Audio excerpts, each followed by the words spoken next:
شاعیر و نووسەر عارف قوربانی ڕۆژنامەنووس کە یەکێک لە بەرهەمەکانی بەرهەمێکی نوێتی لە سەر ئەنفال بە ناوی کتێبی نێرگز لە دۆخی ئەنفالدا بەڵام بە زمانی کوردی بڵاوی کردوێتەوە. بێگومان ئەم کتێبە لە سەرەتای ساڵی 2021ەوە بە زمانی کوردی چاپ و بڵاو کراوەتەوە و هەروەها یەکێکە لەو بەرهەمانەی کە زۆرێک لە چیرۆک و زۆرێک لە سەرگوزشتە تراژیدیەکانی ئەنفالی تیادایە.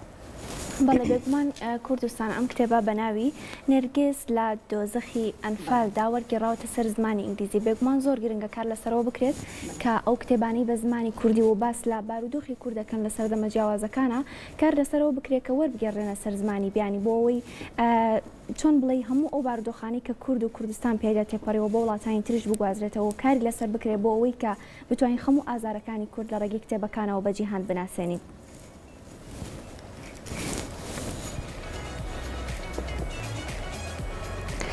وەرگێڕانی دوایین بەرهەمەیە عارف قوربانی نووسەر و ڕۆژنامەنووس لەسەر ئەنفال بە زمانی ئینگلیزی چاپ و بڵاو کرایەوە. وەرگێڕانی کتێبی نێرگز لە دۆخی ئەنفالدا کە لە سەرەتای ساڵی 2001 بە زمانی کوردی چاپ و بڵاو کراوەتەوە. ئاسۆ پیری و مرتەزا مورادی و یارما دوو وەرگێڕی کوردن و ئەم بەرهەمە لە ژێرناوی نێرگز فریشتەهای در جهنم لە 1988 بە زمانی فارسی چاپکرا و دەرچووە. وێڕای نوسخەی چاپکراو کە ئێستا لە هەرێمی کوردستان دەست دەکەوێت. ئەم بەرهەمە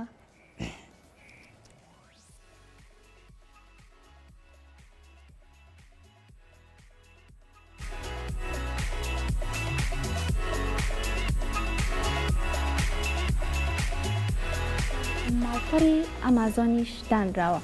ئەم بەرهەمە لەسەر ماڵپەڕی ئەمازۆنیش دانراوە.